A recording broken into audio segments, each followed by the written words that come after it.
Okay, I think everyone can hear me.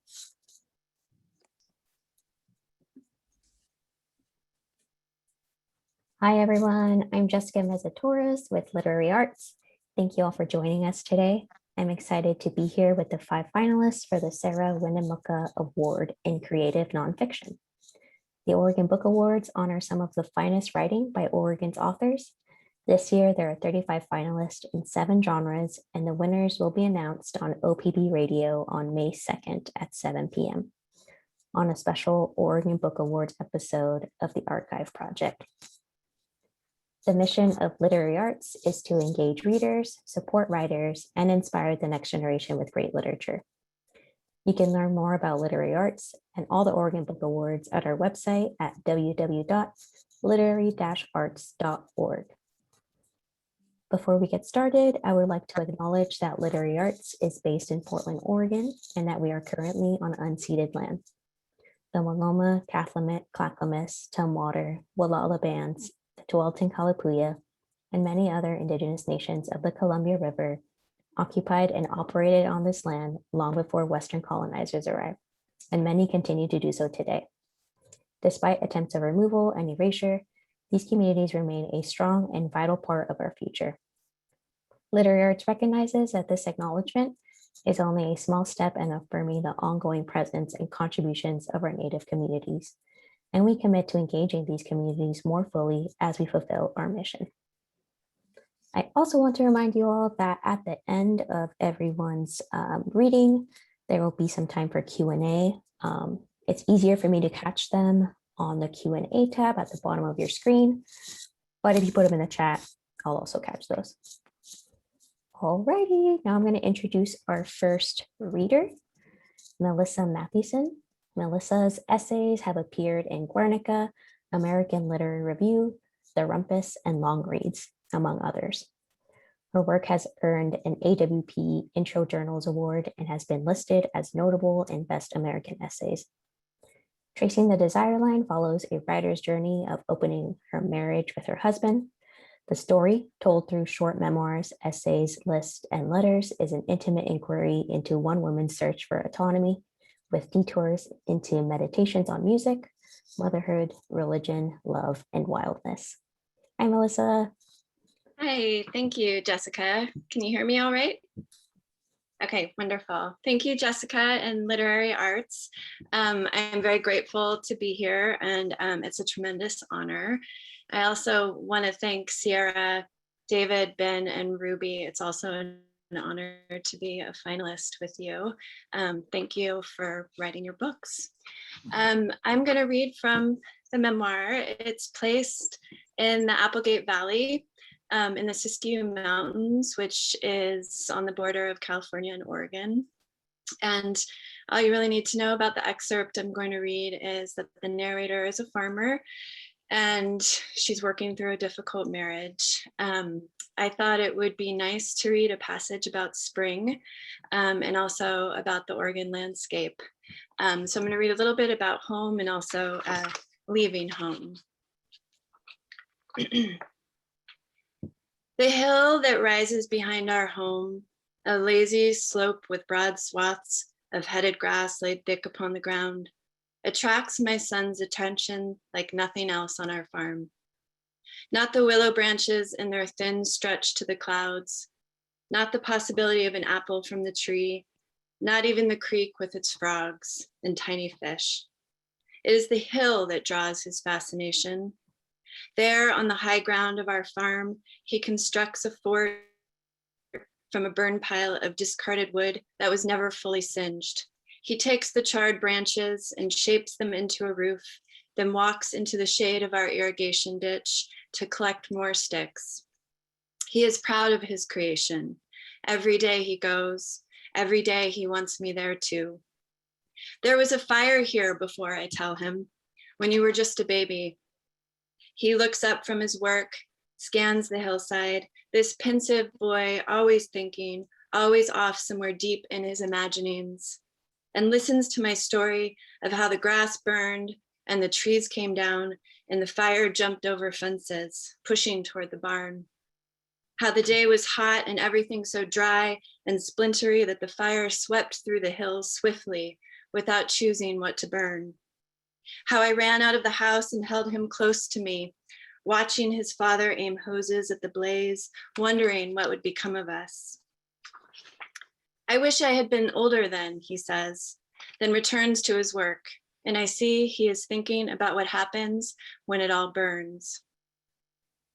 Living near to the ground in this home, I learn how the seasons shape my life, how the land becomes me, but also how I reject it when the demands of the year push my limits and presumptions, when I'm too tired to even sit on the deck and hear the whisper of trees, to hold a book, to play a game, when Josh broods, when the snow caves in a greenhouse, or a flood carves a new path to the creek, or the days just don't let go.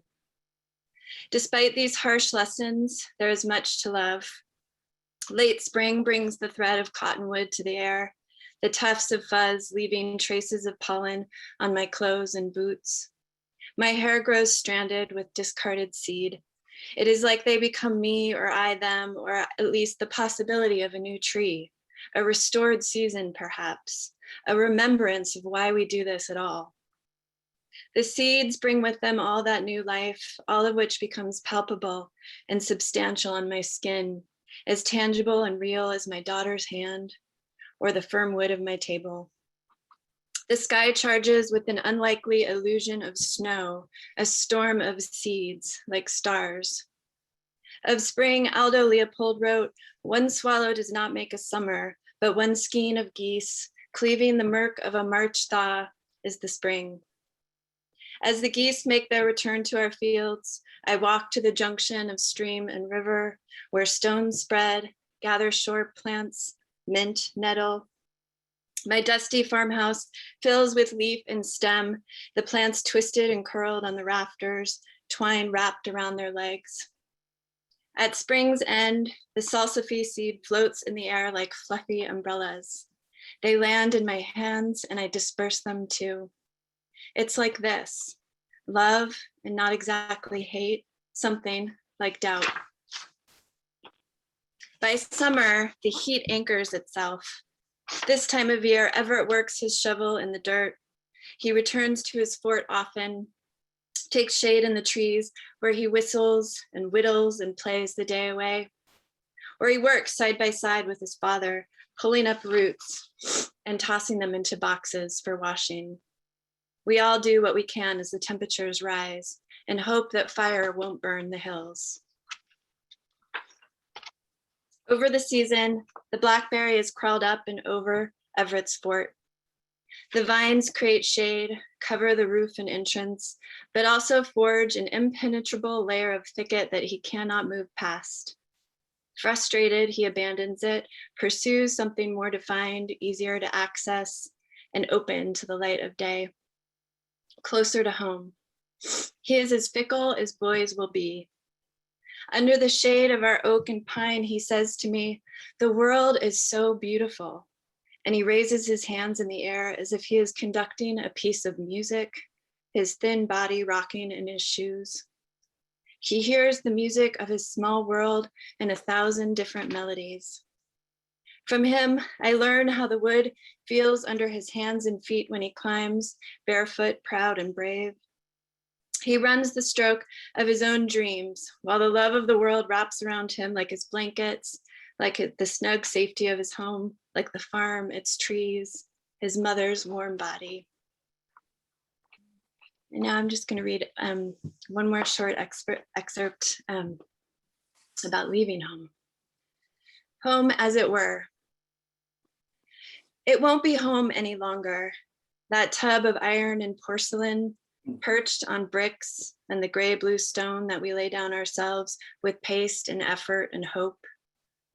The children bathe with lavender and soap, boats too, plastic cups, little men with overalls, a tiny brush for their fingers I bought at a market in a city I don't remember. Our daughter's auburn hair is always tangled, long to her hips, covering her eyes like it's her own cloak, a small room for her to shadow in. That's what she prefers. When I find her scattered in the dark, reading books without light, I never hear a sound except a melody breezed from her lips and whispers, "We never brush her hair. Why?"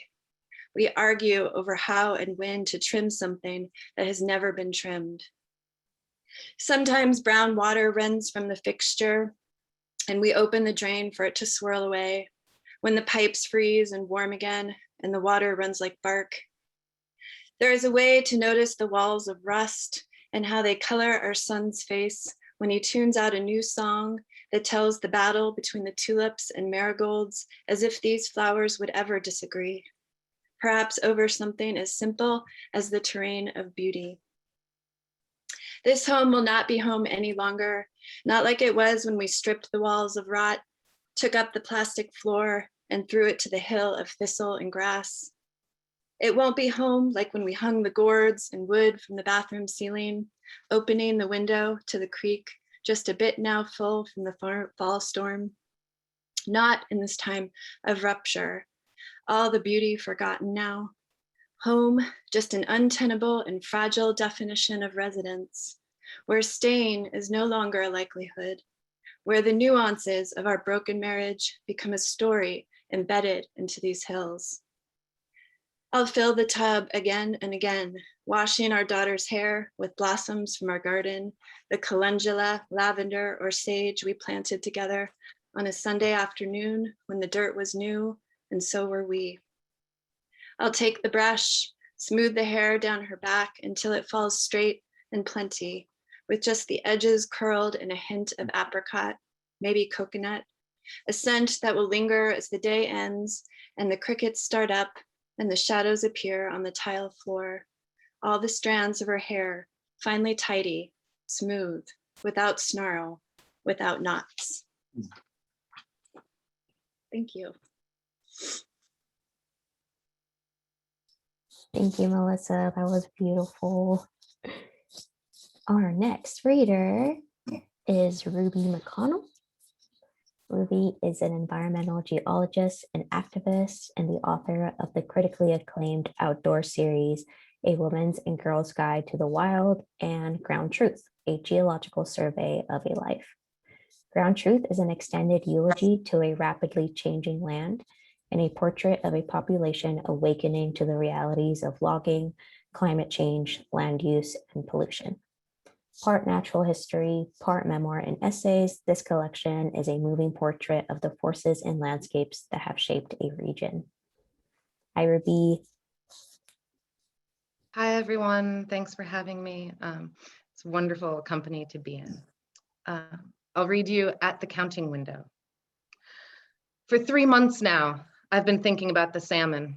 It started somehow in thinking about home or nesting or love, or perhaps it was the receipt of bad news, an old friend long sick passing on, the anniversary of another friend's death. I just returned from long travel. At first, it was just the word salmon that came to mind, mostly in times of melancholy.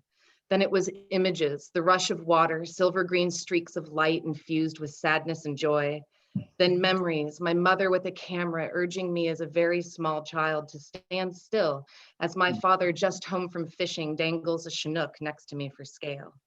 In quiet times, I've begun to watch them jump upstream in my mind's eye, reaching over and over again. I've been under some stress. Now in the solitude of winter, I revel in these moments with the salmon. I find the photo in an old album. In it, my father grins broadly next to us as I carefully consider my cohort. I sit on the porch of my house in the trees, close my eyes, and let the salmon jump. I take deep breaths. For a moment, my mind shifts to the holidays, freshly over. I think I should have brought a cup of tea out with me or some whiskey. I wonder how many eggs each salmon mother lays, if she will ever know how many children she has. I return to the stream. I eat a stale cookie and think about Christmas. The thought that my parents are getting old emerges. I'm tired. I must be getting old too. I think about a recent visit with a good friend who told me that we are all responsible for keeping ourselves above the water. I'm an Oregon native. Like the wild salmon of the Columbia River, the streams of my youth come from a single source descending first to the Willamette, then the Columbia, then out to the Pacific Ocean. Like all Oregon children, the story of the return of the wild salmon to their native headwaters year after year to spawn and die has been pressed upon me like the grooves of a well-worn album. How they're first shunted out down rapids and into the salty shock of the open ocean where they gorge themselves on bait fish. How they return by scent to the river's mouth and begin the long and arduous climb to their spawning grounds, the grounds of their parents and their parents before them. How there, after spawning, they die and nourish the waters for the next generation. The stories describe the salmon as prodigal sons, overcoming all obstacles, debris, dams, fishing nets, and sea lions. They tell of the salmon as Pacific gold, the lifeblood of the Northwest people and the keepers of traditions. In the best of these stories, the bravest of the warriors are the salmon of the Columbia River Run, my run. These are the salmon that once ran so thick the fishermen could walk across their backs to make the river crossing. These are the salmon forever immortalized in pictures of the native fishermen on wooden platforms, salmon jumping the falls over their heads. These are the salmon I see now behind closed eyes. How do they know what to do, I wonder? Why do they fight so hard? I drift to a memory of myself as a child grasping my father's hand in a darkened room while the salmon run past a picture window inside the Bonneville Dam. The room is oddly silent, save for the clicking finger of the fish counter seated slumped on a stool next to the glass. At first, disoriented, I'm not sure what we're watching, how such a window can exist inside the water. I wonder at what kind of place this is. The drive up the gorge had been long, the outside air was sharply cold and heavy with moisture, and somewhere on the old highway we had to slow for a bird of prey standing in the road. The dark green of the trees pushed against the white gray of low-slung clouds.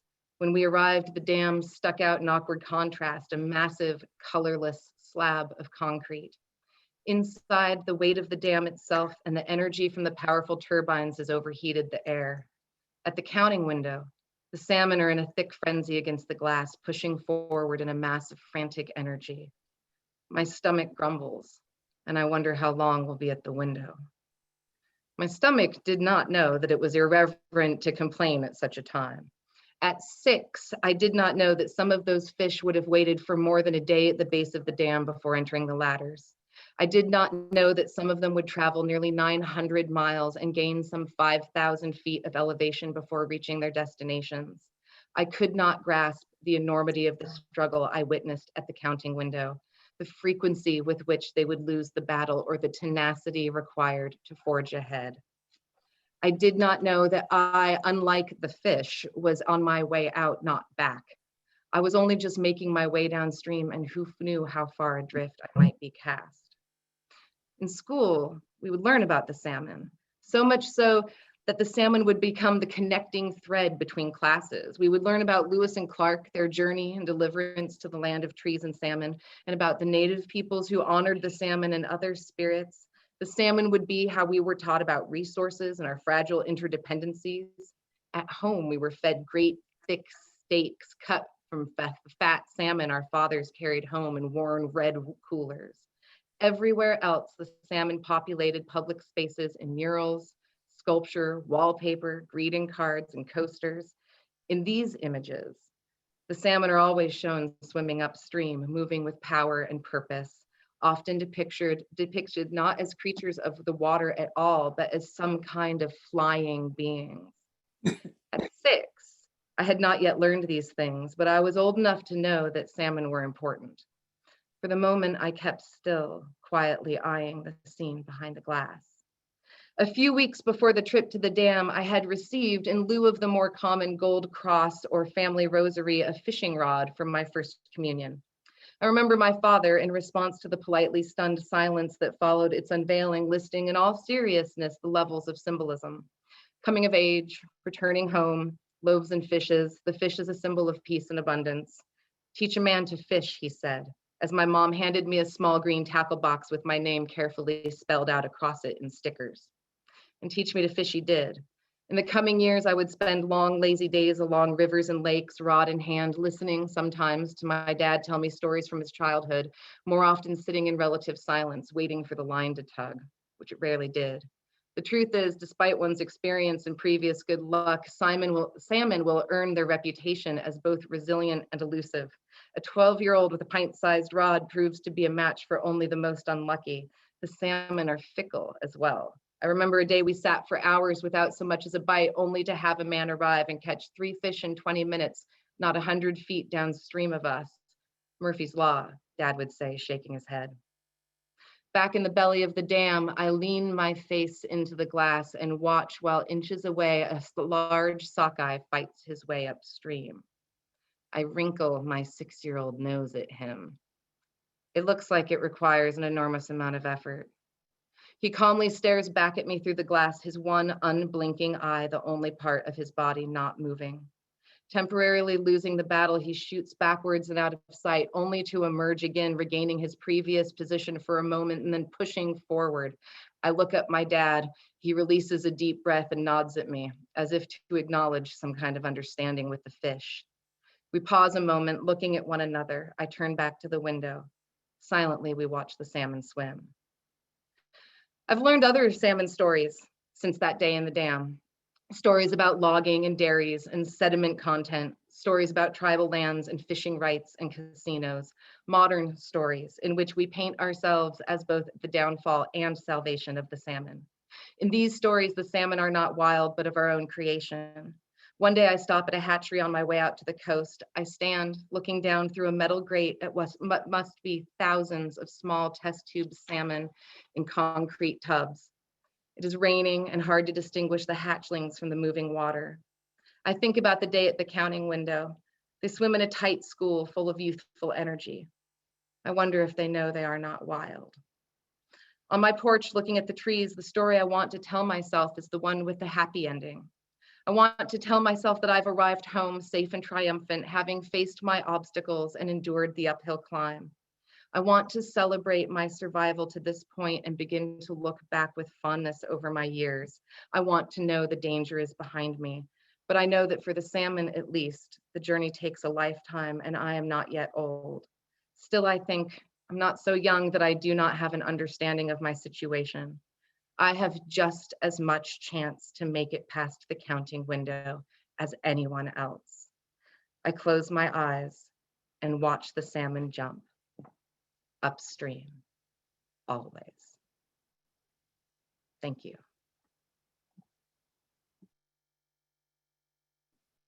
Thank you, Ruby. Our next reader is Ben Moon. Ben is a photographer, author, and filmmaker who enjoys bringing impactful stories to life. Ben has lived in Oregon for over 2 decades and currently resides in Pacific City with his dog Nori, near the same beaches where he shared time with his late dog Denali, who was the subject of a viral short film and Ben's recent memoir of the same name. Denali, A Man, a Dog, and the Friendship of a Lifetime is a memoir chronicling his friendship with his late dog and their shared adventures on the road. Denali saw Ben through heartbreak and a cancer diagnosis and was at his side as he built a successful career as an adventure photographer and filmmaker.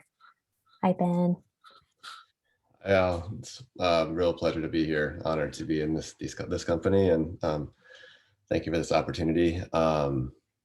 I just wanted to speak a little bit before I read a short passage about the motivations for this book. I'm a adventure photographer and filmmaker, and I've been doing this for about 20 years now. And it's interesting as a first time author to as a storyteller in my other work to go back to the basics of writing and really dive into that. And it's been an incredible journey and a real experience to kind of go back to the most simple form of storytelling. And it's taught me so much about myself and how to tell other people's stories that I do through photography and film.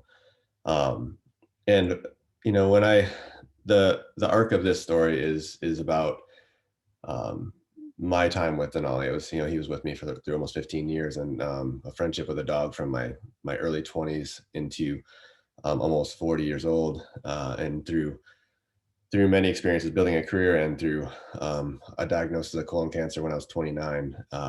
He was by my side through that all. And there was a lot of motivations for writing this book, and it wasn't just to tell my story. It was more understanding how a friend can stay by your side through the experience of life-changing, facing your mortality, but also through just those things that this past year reminded us of how we think we're in control, but we lose all control. And a cancer diagnosis is so similar to that, in that, any future plans you had are suddenly erased, and any sense of certainty is erased, and learning how to just trust and let go. And so a lot of this book was to speak to that, how to get through the challenges in life with the help of a friend. And also to raise awareness about colon cancer, because at 29, it was something that I never expected. And I've lost 3 friends under the age of 40 to colon cancer. And I realized I wanted to honor their memory and really raising awareness for that disease that is affecting younger and younger individuals. And when I was diagnosed, I was, an athlete. I was a rock climber and a surfer. And to have a diagnosis like that, that's typically reserved for people that are a lot older and over 50 diseases, doctors like to say, I really wanted to bring awareness to that. And not only that, but also facing cancer at a younger age, I wanted to explain both to those going through that battle, but also to caregivers and doctors what it's really like to feel that. And so I knew through the film that I made about Denali going completely viral online and all the attention that got, that if I could just help one person by writing my story, it would be worth it. And also making it relatable and really opening up to, and I felt like that was the only way it would be worth telling my story, is if it could help others and could raise awareness about cancer. So I feel like that this experience was of writing a memoir wasn't something I ever set out to do, but it was something that has definitely taught me a lot, and I hope it does help others in similar experiences. So this is a short passage.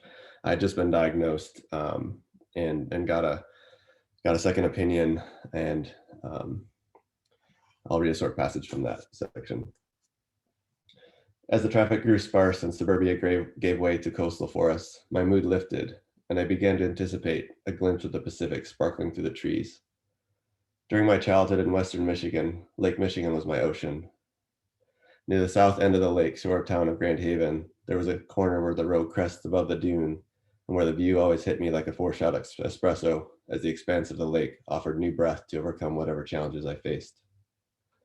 With the reality of the battle ahead beginning to sink in, reaching the Pacific was a welcome reminder that in spite of all that stood in front of me, there were much greater powers at play. My worries, an early death from cancer versus a long life burdened with a shitbag, were somehow insignificant once I began to feel the pull of currents and of the tidal rhythms dictated by a moon that circled hundreds of thousands of miles above. We pulled up to a stretch of beach just north of the postcard famous Haystack Rock of Canna Beach, and as I stripped down to my board shorts, Denali looked on with concern. He'd always been tuned into my worries, often well before I was even aware of them. He hadn't taken his eyes off me since I'd been diagnosed just days earlier. As I began to sprint across the sand into the sea, every step jostled the shock deeper. My body, I knew, would never be the same with a poop bag hanging from my abdomen. Denali matched me stride for stride. My pace slowed as the currents tugged at my waist, and I dove into the icy 50-degree water. Coming up refreshed, I realized Denali was still beside me, swimming determinedly since by now it was much too deep for him to stand. Skin tingling from the cold baptism, I stood still, staring at the glowing horizon, my despair slowly shifting to a sense of determination. A set of swollen waves appeared before us, and I saw Denali's eyes widen with the realization that he was outside his comfort zone. As the first wave neared, he spun and began swimming frantically toward the shore. He was driven by fear and yet in perfect sync with the wave, and as it caught him, he somehow slid down its face with the grace of a porpoise, the glassy surface continuing onward, pushing him along before releasing him in the shallows. I laughed out loud at the joy of seeing my pup catch his first wave and realized there was a lesson in this. We're powerless to fight the unexpected swells in life, and there are times when the only choice is to let go of the perception that we're in control and simply allow the wave to carry us through. I played the scenarios over and over in my mind. Would I be able to climb with a colostomy, surf the waves I had yet to explore, love a woman, or have a woman be attracted to me? I hugged Denali, and he looked up at me with a confidence that gave me hope I would somehow make it through all of this. We'll ride out this wave together, I thought. Thank you, Denali. Thank you.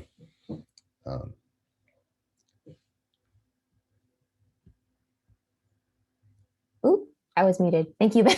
Yeah, thank you. Our next reader is Sierra Crain Murdoch.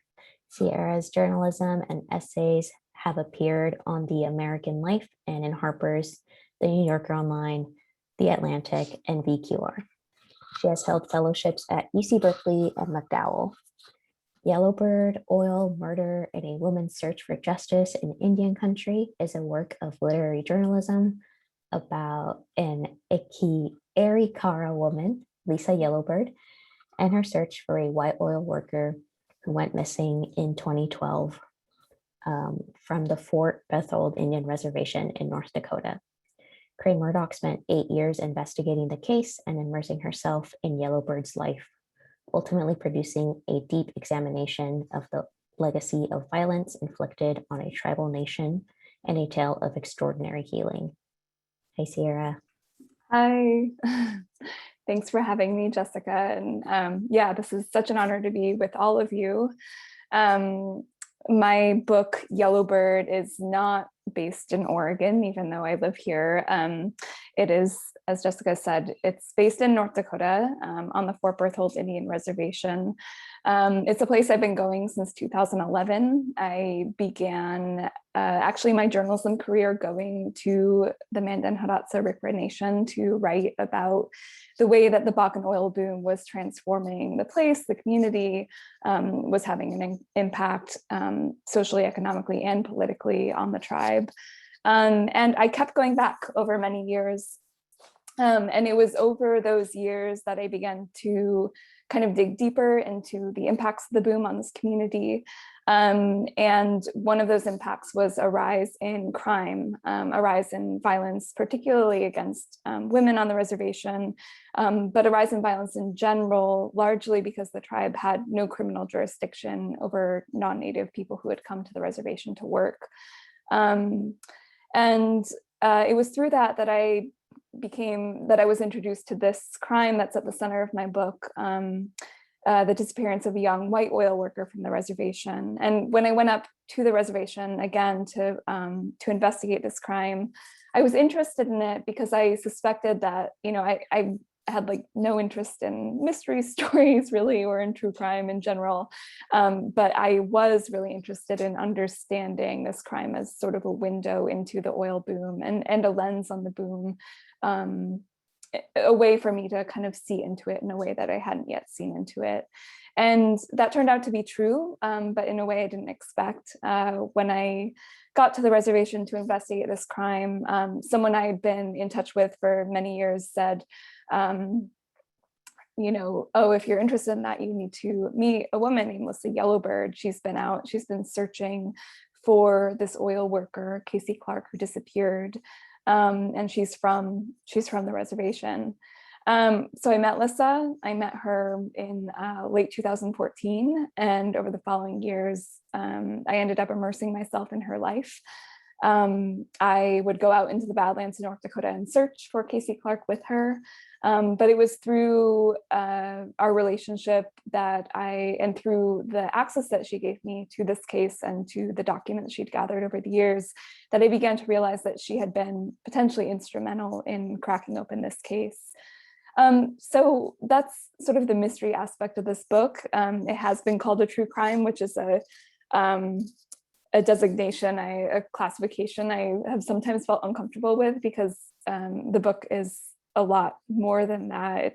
It is investigative journalism, but it also is a family saga. It's the book is largely about Lissa and about her family and about her backstory.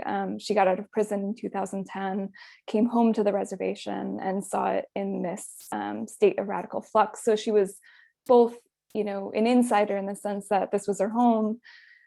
She understood many of the dynamics playing out, but it was also, she was an outsider in the sense that she was really witnessing this boom for the first time as well. So I'm just going to read, one of the reasons why I go so deeply into Lissa and her family history in this book is because I was realizing that this story was an opportunity to sort of trace the legacy of white violence within this tribal community and see how that violence has sort of played out over time across generations and then across communities. So I begin the book actually back in 1952 with another major event in the tribe's history. So I'll just read the prologue to begin with. A man once told me a story of how he dug up the bones of his relatives and held them in his hands. He is an old man now. Then he was young. He said he took the job because there were no others on the reservation and because the work was easier if a man did not think too hard about whose bones he was handling. The reburials began in the summertime in 1952, after the ground had thawed and the grass hung heavy with wood ticks. There were 16 men, he said, 2 of them native, and a foreman from Louisiana. The foreman did not seem to care, or perhaps he did not notice, when some of the men were careless with the bones and posed with them in various positions. The young man cared but did not say anything. He went on with his work. He placed the fragments in pine boxes, nailed the boxes shut, marked them with the names to which the bones apparently belonged. The work lasted 2 summers, but the young man stayed just 1 and then enlisted in the Marines. His father, who had died the year before, was among the first laid in the new churchyard on the grasslands that rose from the Missouri River to the east edge of the reservation. The other families had left their villages by this time. In winter, when the river froze, the Army Corps of Engineers lifted houses onto pallets and pulled them over the ice. There would not be time to move all of the houses, nor would there be time to dig every grave. People would tell stories of heading for the bluffs, turning now and then to watch the water rise, though it did not happen quite like this. When the Garrison Dam was finished, the river came up slowly into the creases of the valley's palm, filling first the ditches and furrowed fields, and then climbing steps and spilling onto floors. The churches were among the last structures to be moved, and it is said that the bells rang all the way to their new locations. Sunday services continued for a time, though they were poorly attended after the flood claimed the only roads on the reservation crossing the river, and after the people scattered on higher ground. One day, the young man returned to find his church emptied and the concrete grave markers grown over like stumps. People came now and then to carve their names in the church walls or to lay cigarettes and flowers on the graves of their relatives, but only at funerals did the living outnumber the dead. It would not take long for the prairie to claim the church, for wind to unhook the battens and shatter windows, and for rodents to make homes in the floors and walls. This became the nature of the reservation. A person could come home and find things taken or worn out. It was something you got used to, the inevitability of loss. The lake that rose in the river's place was a shrine to this loss, to the things that had been and would be lost. Things pried from their foundations, swept away with wood and bones, pressed against the dam, buried in the silt. I'm going to skip just to much later in the book. As I mentioned before, I spent years just immersed in Lissa's life, following her around through the Badlands as she was searching. And so this is a scene from our search. I'm absent from a lot of the book, but I sort of emerge in the end. Lissa is someone who kind of conscripts the people around her into her story. And I realized I couldn't sort of honestly separate myself from her. And I'm white, and most of the subjects in this book are Native. And it felt more honest for me to be writing from that perspective. So no one was ever confused about who was narrating this story. Lissa told me that to find a body in the Badlands, I would have to know the landscape in all seasons. I should be there when the snow melted in April, and when the heavy rain in May carved rivulets in the gumbo and washed sediment into the channels that cut around the buttes. I should see the cottonwoods bud in the late spring, and in the summertime, watch the cockleburs grow thick in the coulees. The foliage would not last long, Lissa said. By late summer, the brush would turn brittle, so that a cigarette flicked out a car window might cause it to burn for days. In fall, the rain would come again, and this too I should see, how the bentonite clay would glisten like whale skin, evening its own surface, filling the tracks of animals imprinted during the summer and fall before. The winter was also important, when the snow would bring the land into full relief, and I would notice shapes that in other seasons I had overlooked. The Badlands were never the same, Lissa said. They were always slumping, folding in on themselves. The land would reveal what it wanted to us. The point was not to force the land to give up the body, but to be there when it did. I visited Lissa regularly in the years after we met. I would fly to Fargo, where she would pick me up at the airport, and where I would spend weeks at a time tracing the paper trail of her life. That first winter and spring of 2015, I stayed with Lindsay or slept on the floor of Lissa's apartment. Then summer came, Obi moved out, and Micah repainted the spare room for me. In the fall, Lindsay moved back in, and I returned to the floor. CJ found a girlfriend who also slept on the floor a while, and Obi came home with a girlfriend too, and they shared a room with Micah. By then, I had decided the apartment was full and rented a room of my own. I accompanied Lissa to the reservation for the first time in April 2015. We met in Fargo, where I helped pack the car with tents, blankets, changes of clothes, flashlights, Coleman lanterns, Band-Aids, phone chargers, and a set of camouflage radios. We left the following morning after dawn. There was hardly room for Mike or Waylon, Lissa's cousin, who rode on a mound of Pendletons in the back. Waylon was so skinny his cheeks caved in. He had spent the recent months in jail, and Lissa thought this had done him some good. His skin had color, she noted approvingly, and he was sober, praying a lot.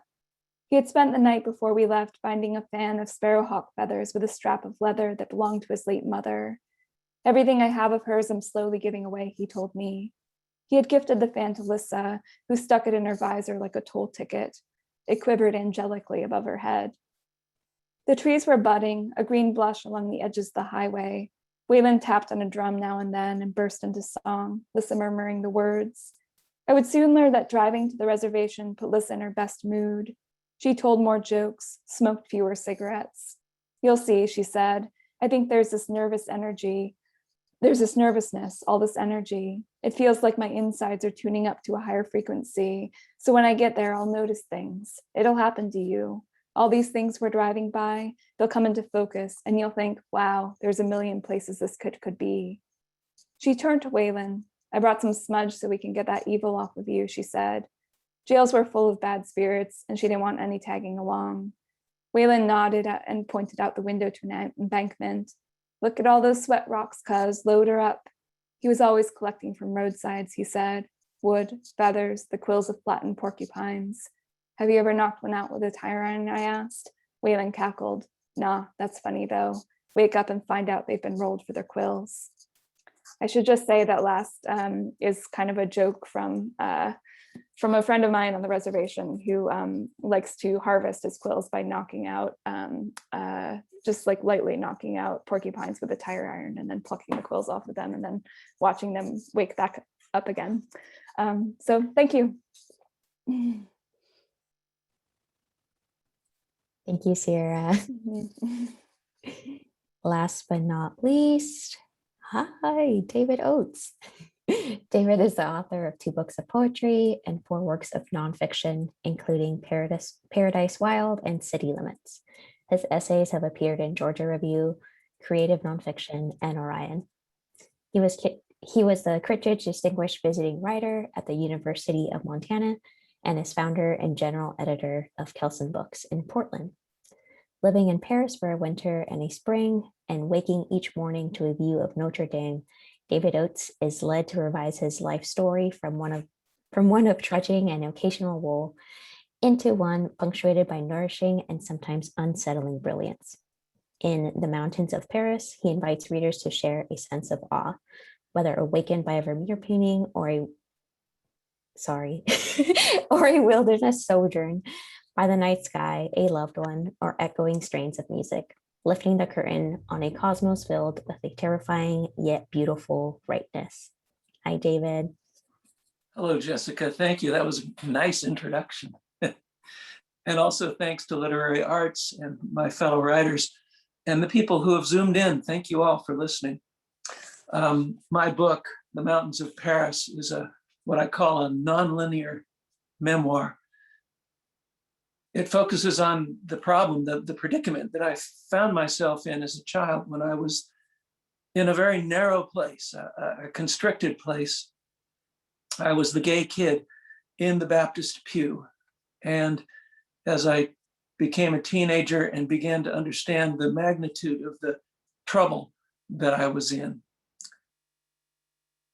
I found desperation and fear and hiding, of course, because I was very committed to the religious culture of my family.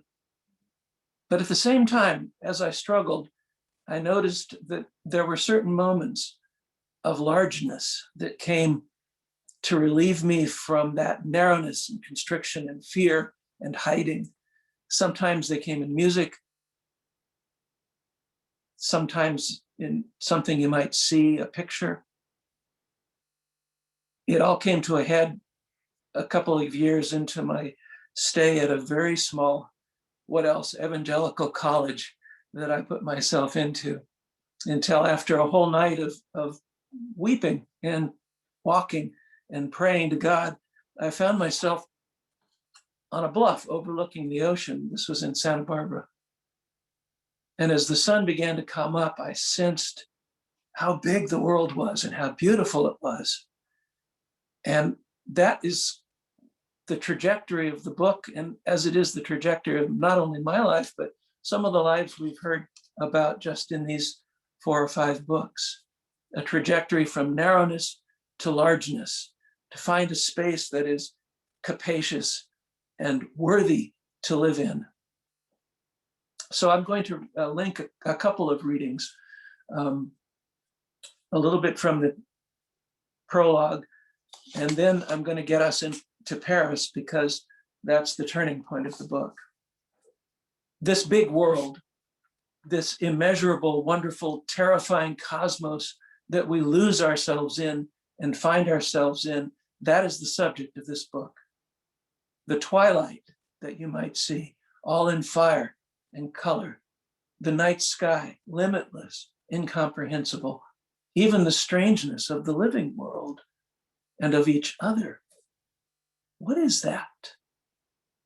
What is that tremendousness that breaks our heart with beauty and with longing and with fear and delight mixed so strangely together? And then that sometimes unexpectedly finds its echoes in the human arts, music for me especially, and sometimes a painted canvas or some other handmade thing that again brings that note of endlessness and power and beauty. In the gradually blooming years that followed my little crisis in college, that sad, long night's journey, in the years that followed, I strove continuously toward a more worthy life, a larger life than the one that had been predicted so negatively for boys like me. It was a long time before I could handle other people, let alone the terrible question of love. So I headed for the mountains, at first with others climbing and backpacking, but soon solo. I went solo for years and years, years of stars rising over alpine basins and the clear, glowing granite of the high Sierras, years of riversides cloaked with welcoming pines and peaks that I walked or scrambled or climbed until the whole world unfurled before me. I found that all of it was indifferent and beautiful and right. Slowly, I believed it, that I might be right too. Small, yes. Lonely, yes. but right enough. The story I told myself at first was the usual one. Woe is me, suffering and hurt, and damn those narrow bigots. But all that dropped away in the mountains. Little by little, the quieter, larger self grew. The wideness of the world was my tutor. It was beauty, it was scale, it was depth and complexity. All I had to do was keep silent and pay attention and absorb. Made small, I grew. And when I got to Paris so many years later, I was finally ready to see it, that bigger story, that story that was deeper than hurt, that was as wide as the sky. I think that anyone could re-envision his or her story in this exact way. All it takes is remembering and admitting, yes, it was beautiful. It was savage and it hurt, but it was beautiful too. When I got finally to Paris for a winter and the beginnings of the spring, I discovered a present so vivid, so full of art and music and people and life that I began to rewrite my past. This book is the record of that discovery, a present life awakened, an old life coming back in newness, revised and re-seen and full of an unexpected grace. And it leads me to this affirmation, or maybe it's a hypothesis. Stupendous beauty and power surround us, and they are us. Whosoever will become open to them will be changed. That's from the prologue to the book. In 2014, my partner, who is the artist Horatio Law, won a residency at an institution in Paris called the City of Arts International, the Cité des Arts International. It's a great big block-long institution. There are 100 plus artists who are given studios there. And each studio has a big, wide working space and a little tiny corner with a cot and a kitchen the size of a closet with a sink and a single burner. And there we went. I was allowed to come along as his accompagnateur. I was off the radar and glad to be in Paris. And we got to stay there for over 4 months, starting in January of 2014. I'll read a little bit about the church of all places that became the center of Paris for me. It's a church called Saint Eustache. It appears I've come to Paris in order to go to church. It's a strange choice. Here I am in the capital of culture, intellect, the world culture, the world capital of chic and smartness, living and working in this artist's residency, the Cité des Arts. And all around me are those 400 museums that Parisians love to brag about. I try to tally them all. Museums for any taste, any period. Big museums, little museums, technology museums, museums for musicians, museums for artists, and so much more. All of that, isn't that the reason a guy like me comes to Paris? And yet, somehow, I have managed to find the Puritans' version of the naughty weekend. Here I am, sneaking off to church. Every Sunday of my 4 months in Paris, I walk the 1.5 miles up the Rue Rivoli with my scarf pulled snug, passing Pascal on his tower and turning up past nightclubs on the Rue des Ducs. Eventually, I find the strangely unattractive Gothic church called Saint Eustache, with one tower completed and the other just a stumpy stump. From the outside, it's not much. But entering St. Eustache is like changing your mind for another one, cooler and deeper. I feel it on my face, the backs of my hands. It's like coming into a cave. Within the echoing space is a general quietness, larger. When your eyes adjust, its structure is all length and height. You see columns rising and rising until even the widest nave seems narrow, with arches far above, interlinked like tree branches in a grove. The eyes travel across to recesses, mostly dark, perhaps soot-stained, and then ascend again into moat-swum space, alive in light entering by round windows, east and north and south. I like to sit off to one side in the transept, the crossbar of the cross-shaped layout. It's my habitual hedge in the middle of things, but edging towards escape. But I don't want escape. I want to be here. This is significant space, human space, and also, how to say it, more than that. It calls from some greater humanity. It challenges my hard-shelled individualism. For this place speaks of so many other humans. You feel their stories, 5 centuries of them, in the odd monuments, remainders, and remains. Have I mentioned that I'm no believer? Nothing of that left in me.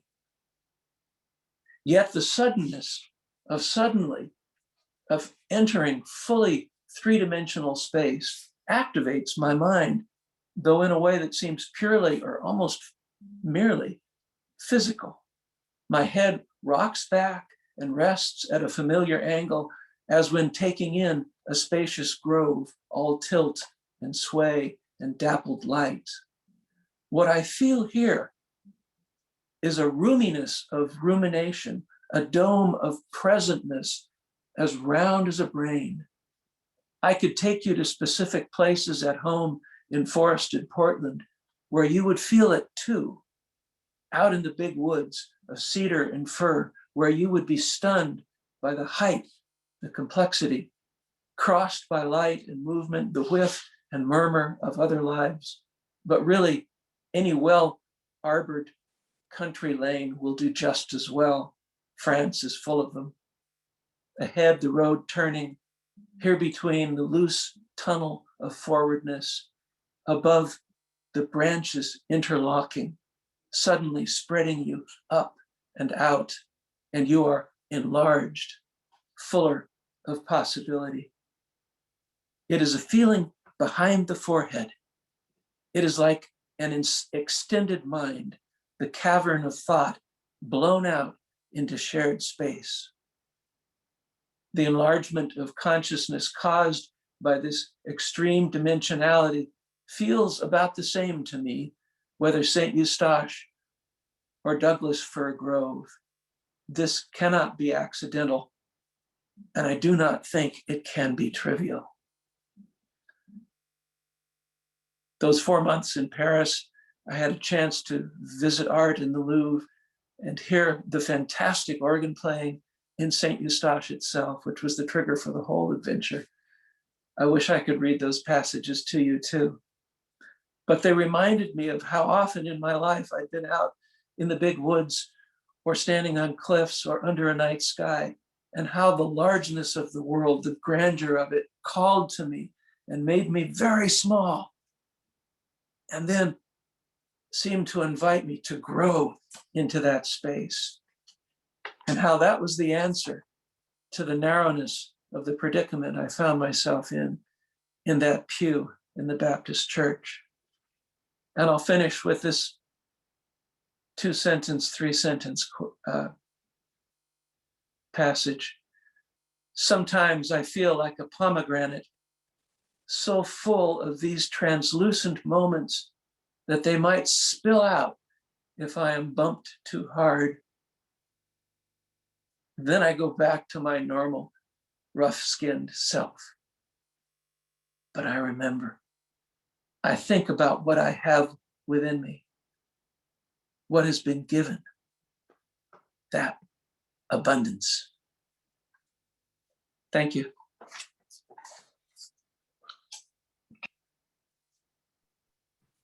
Thank you, David. That was awesome. I loved it.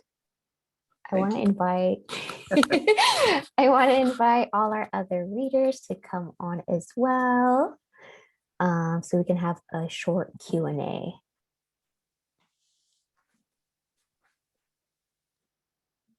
Hello. There you all are. Thank you all so much for sharing. That was awesome. I loved it. And if you all have like questions for each other as well, I would love to have those answered. I have one question so far. Oh, we can start with that one. Any advice for others seeking to write about personal or otherwise heavy subjects? How do you take care along the way?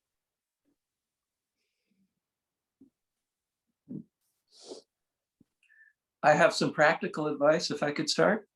Yeah, of course. A life is a big thing to write. Take it in pieces. Find certain moments where everything crystallizes, or maybe you don't, maybe it's not everything, where some things crystallize. And don't worry about your big book. Just worry about writing a really good page or chapter, and take it piece by piece. That's not the whole question, I know, but that's part of it. Mhm.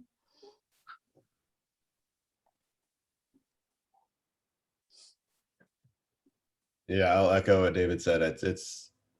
I found it was taking one little vignette. A lot of times it would just be something that struck me in the night, and I would just either record it in a voice memo or write it in notes, and it'd just be a sentence, and then I'd expand on that and try to just dive into that one moment that I was feeling, and then suddenly it's like the book finds itself. But I mean, it was, I think my notes for this book had with like 25,000 words or something. It was like just the note section of my phone. It was just a whole series of vignettes, and then trying to find the through line is a challenge. But the other part of that question is, find a way. We all deal with, in spite of what social media tells us and how everything just seems so glossy and perfect. It's like life can be hard, and when you're diving into those experiences, find something that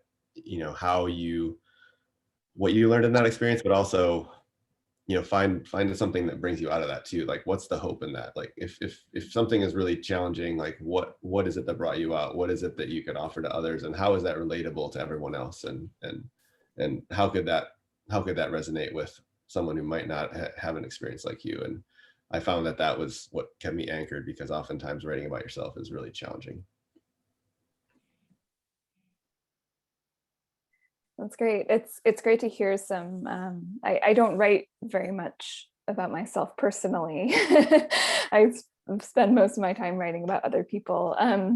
So it's great to hear those tips, because I would like to do more personal writing in the future. But I do write about a lot of really heavy things. I wrote a lot about trauma in my book, and wrote a lot of really intense violent scenes from moments in people's lives. And I realized that in telling like the whole story of a person's life, right, that even though those traumatic moments might have had, a really profound impact on that person's trajectory, that doesn't mean that that we don't all experience joy and humor. And Alyssa, who is the protagonist of my book, who's experienced incredible violence in her life, and in some cases has been the perpetrator of that violence too, is actually the funniest person I know. And we spent so much time laughing together, and I really wanted to capture her humor in the book. And so so I really tried to sort of write in those moments when I saw her just laughing with her family. So.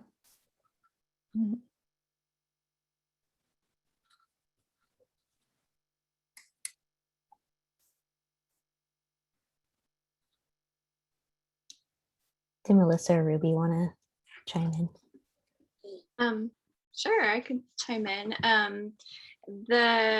I guess my process of writing was I often was writing through some difficult experiences. So while the book is a memoir and essays, and some of it is based in sort of the memory, a lot of the times I was writing through difficult experiences while they were happening, which was an interesting process.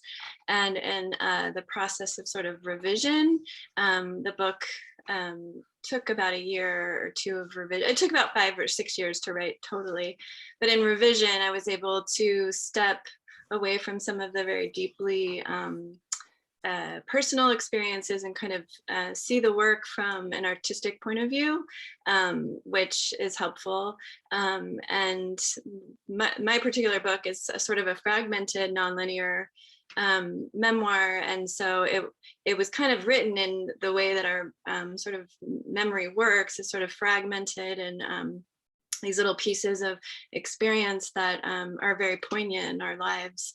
And I would just kind of write around those experiences as a way to find the universality, the points of connection, because the sort of the nonfiction work that I love to read is the work that goes to the really hard places, because I think that's what holds the most sort of emotional resonance, I guess.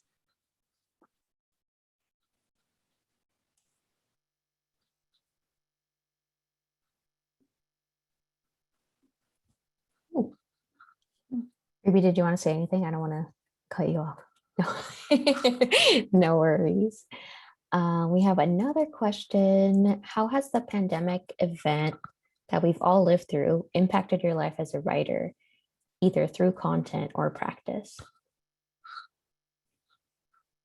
I'll hop on that one.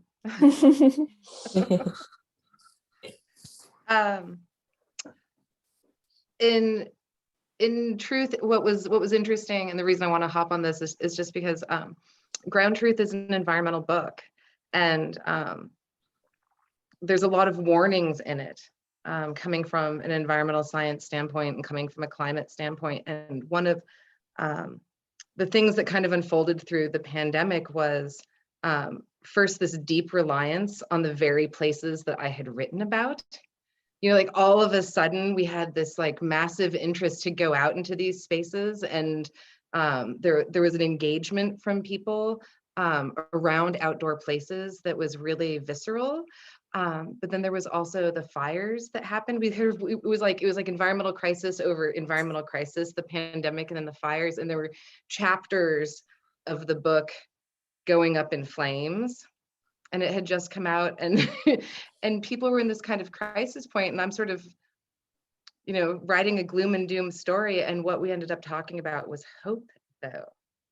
And immediately, like within moments of the pandemic unfolding and in moments of the book coming out, it went from a cautionary tale to a discussion of hope and resilience and adaptation, and how do we abide, and you know, repositioning mindset. And so for me, it was encouraging, and it changed my framework of looking at my own writing in terms of, okay, so now we have a new place that we're going to because we're coming from a new perspective that we've never been in. So it was profound for my work as an environmental writer. Yeah. I would say that my book came out and I was able to do some events before the pandemic, but I was supposed to do sort of the last events right when it happened. And so the last year, I would say my writing has really taken my writing process has been really impacted by the pandemic, and it's sort of been a little bit on hold. I'm finding that my way again this past winter, but I've found it difficult to stay creative last year, and I'm now just kind of finding that again. And I don't know if others had that same experience.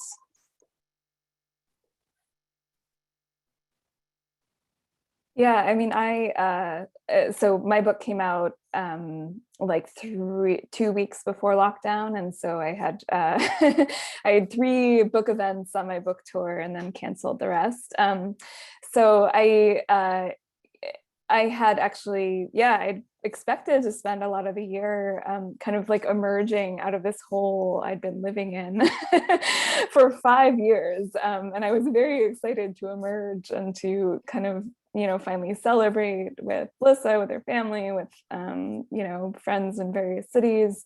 Yeah, and then I didn't. And it was, I don't know, it was interesting. I think, like, as everyone was sort of heading into hibernation, right? I was like wanting to come out of it, but I was very lucky in that, you know, my full-time work is as a journalist. I was lucky in that I had several assignments. I'd been traveling the 2 months leading up to my book launch, reporting stories, and so I was just very lucky that I had a body of material to work with, and work that kept on going. You know, so I kept writing out of necessity, and then I, to be totally honest, like kind of just hit a wall in the late summer and just took a break.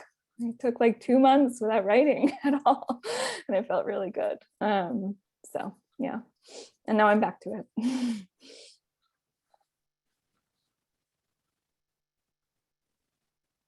Yeah, I can echo that as well. My book came out in mid-January, and so I was able to do a few legs of the tour, and then I was coming home for a pause, and then didn't leave for a year. So it was interesting because I, you know, like Sierra, I felt the same way. I was so looking forward to finally being social again, and you know, coming out of a 4-year introspective period where I said no to many social events, and then the pandemic was like, go back in your hole and be introspective even more. And so I found, even in my photography and my filmmaking, I hit a creative rut. So it was like all across the board. I found it was really hard to find that creative spark when so much was uncertain. And so I felt an immense relief at the beginning of this year of just with, you know, a lot of the shift in things, and, you know, being vaccinated and things, it just finally feels like everything is opening up and the creative flow is happening. So it's been an immense relief, even though we still have a long way to go. So. My book was finished, well, it was published in November of 2019. So I just nipped the beginning, I think, of the eligibility period. So I had a chance to have our book launch. We did a spectacular book launch at the old church in Portland. I had an organist come and play some Bach for us and interpret it with my readings. It was an experiment in spoken word plus pipe organ. You wouldn't think it would work, but boy, did we have fun. So I was on the lucky end for that. And of course, the manuscript had been finished 6-8 months at least before that. So I had made already what is for me a normal transition from prose back to poetry. I tend to alternate them. And the experience of writing poetry is so far different from producing a prose book like this, that it's stimulating to my mind to do that. And of course, it works perfectly well in isolation. And so the pandemic had zero effect on my writing life.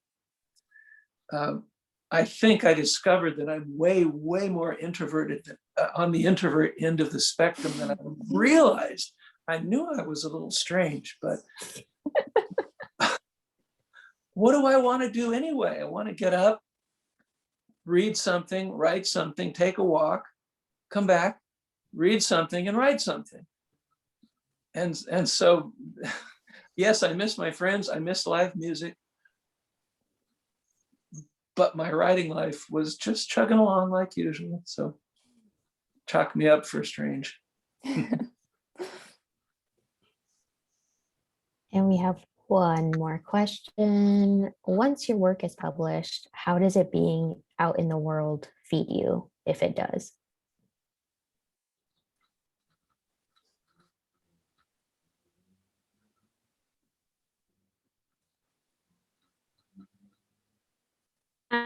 I love, I mean, it's absolutely amazing when I hear from a reader who's somehow been moved by something I've written or from the book, when someone writes to me or posts on social media. I mean, it's everything. It does feed me, and it feeds my creative energy, and it excites me to keep writing and establishing my practice when it does connect with readers. So absolutely, it does feed my energy. Yeah, I'll just echo that. I think, yeah, hearing from readers really is the most gratifying part of this process for me. And then also having Lissa hear from readers. So she and I, one of the assignments I had in the beginning of the pandemic, I was working on a episode for This American Life, which features Lissa's search for her own niece, and it's a missing and murdered Indigenous women's story. When that came out, she just got floods and floods of letters from people in prison, from people all over the country who'd heard that story. And so, you know, as a writer who's kind of interpreting and presenting to the world another person's story, it's nerve-wracking. Like, you want to get that right. You want those sort of commonalities between her experience and other people's experiences to feel authentic and real, so that they actually resonate. I think seeing how much response she personally has gotten, particularly from readers in Native communities, has been really, really gratifying.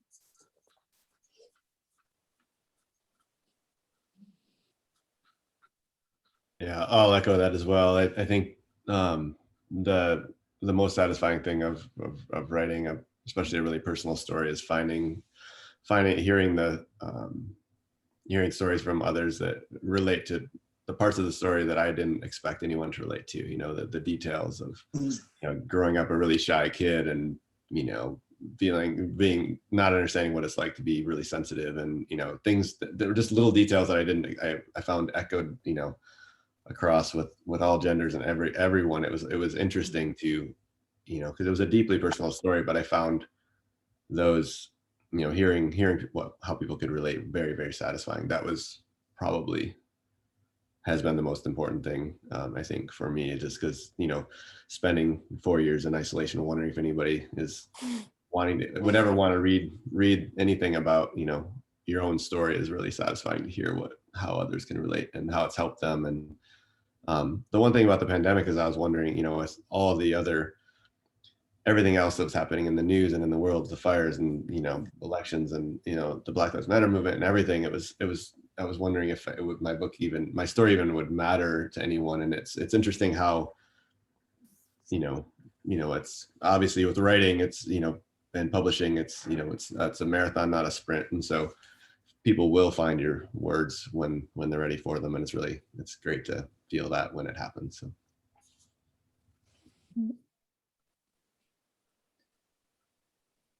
I think it's important to remember that most of the effect of your writing you will never hear about.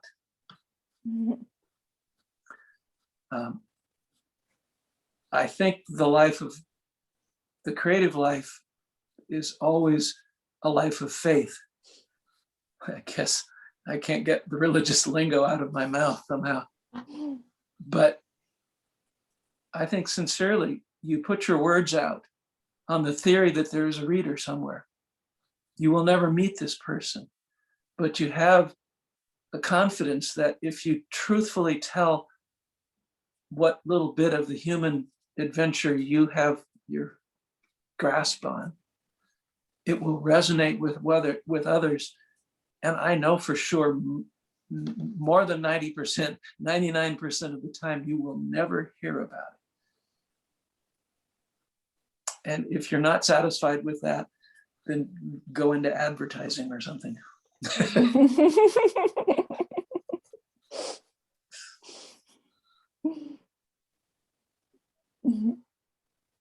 don't want to cut anyone off. Anyone want to chime in?